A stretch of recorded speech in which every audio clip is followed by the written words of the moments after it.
of meat that Carmela had not scrutinized with all the earnestness of her August years. When the meal was ready, Carmela took off her apron and put on white cotton gloves to serve the dishes to us at table. One morning, our happy routine was interrupted by the news that Philomena's husband had been robbed, leaving the bank an hour earlier. He was carrying the income for his family for the month and had been knocked down, but was uninjured. After the story was told and condolences shared, Miss Lelli went off alone to her desk. She took many lira notes from its great cavernous drawers and sealed them in an envelope. For another half hour, however, she continued to sit alone, writing on her best paper. Later in the evening, I asked her about the 2 envelopes she had given to Philomena. The first, she said, was simply to help compensate for the material loss. The second was another matter. It was the matter of his soul. She had written the man a letter to compensate for any loss to his soul, any loss in his hope, the way we sometimes feel in the stormy parts of life. With that, she ended the conversation. And so it happened that the study of poetry and art was often punctuated with lessons in humanity and lessons in perfect kindness. Do you think of Dante ever as a Renaissance man?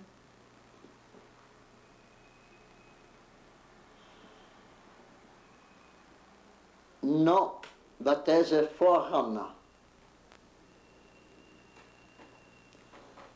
Because there is hardly something that you can ask, are you this or are you that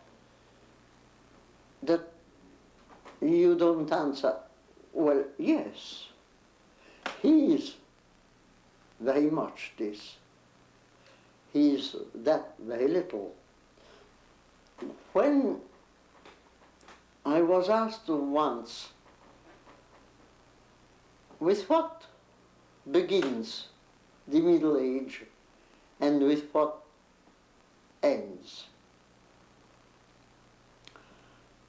I had to say, attaching that question to something that was not a date, I said I would begin with Benedict.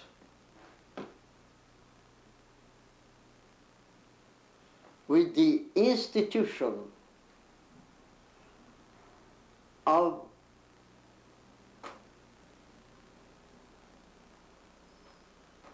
monasticism, but not the monastic who lives on top of a column, heaven forbids, but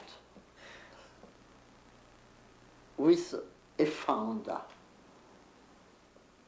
And I would end it absolutely with the end of Dante, so that it could be attached. Dates must be taught after saying. When I say the beginning of the end of the greatness of Rome is 181, is the death of Marcus Aurelius.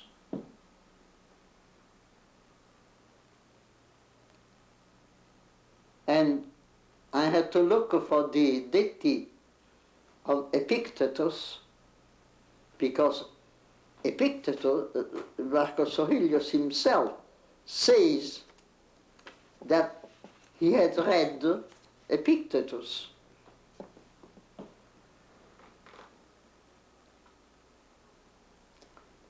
Thinking about Marcus Aurelius and and Epictetus and the beginning and the end of a civilization, or the beginning and the end of major times in history. You have spoken very often of la civiltà. What is la civiltà? As I said, the domination of the spirit over the matter.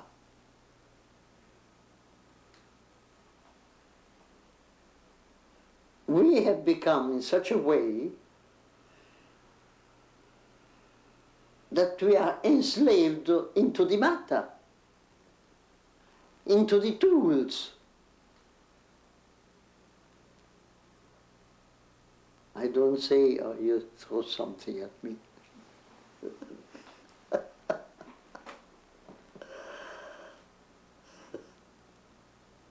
It's okay, why don't you say it? Say it. No. Because you are demonstrating the contrary at this moment. And after all, time is made of moments. It's the one thing that no matter how many billions you have, you can never do, is to reconquer 1 minute.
To request a talk on Dante's Divine Comedy, or to ask about the availability of this video for educational use, please write to me, Susan Tricolo, P.O. Box 50664, Palo Alto, California 94303.